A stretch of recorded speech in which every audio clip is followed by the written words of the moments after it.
अस्सलाम वालेकुम दोस्तों। 5 अक्टूबर उस्तादनि जो आलमी ॾींहुं आहे।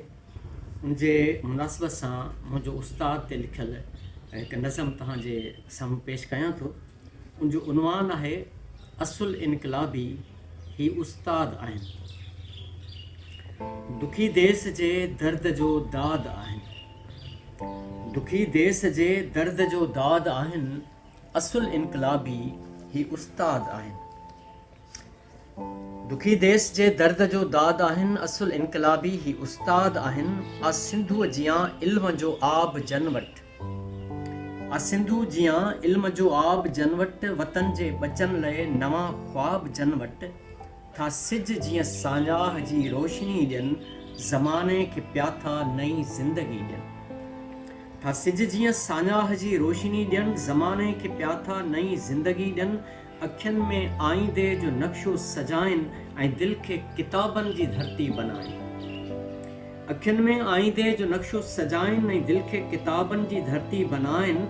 इल्म जे अलम जी था अज़मत सुञाणनि। किताब ऐं कलम जी था अज़मत सुञाणनि।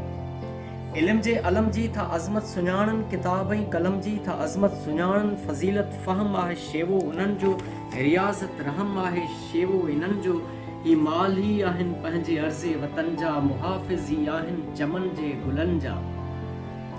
इहे रहबरीअ जा था किरदार ठाहिनि। इहे रहबरीअ जा था किरदार ठाहिनि। इहे आईंदे जा था मैमार ठाहिनि। मिटीअ मां त अल्लाह माण्हू बणाया। इल्म साण उस्ताद इंसान ठाहिया। मिटीअ मां त अल्लाह माण्हू बणाया। इल्म साण उस्ताद इंसान ठाहिया। तख़य्युल जी तामीर साज़ी रखनि था। रोज़ेदार अख दिल निमाज़ी रखनि था। तख़य्युल जी तामीर साज़ी रखनि था। रोज़ेदार अख दिल निमाज़ी रखनि था। इल्म ऐं अमल खे सलाड़े हलनि था। ख़ुदी ख़ुद पसंदीअ खे साड़े हलनि था। कंदा ख्वाब दोदे दुल्ह जा पूरा। सबक ॾियनि लतीफ़ ऐं सचल जा समूरा। इनायत बिलावल जा वारसी आहिनि। था ॾाहप जी हर जाइ शमो जलाइनि। ही तारीख़ जूं शख़्सियतूं हिन त ठाहियूं। ही इंसान जूं अज़मतूं हिन त ठाहियूं। पहाड़नि कटण लाइ ही फ़रहाद आहिनि।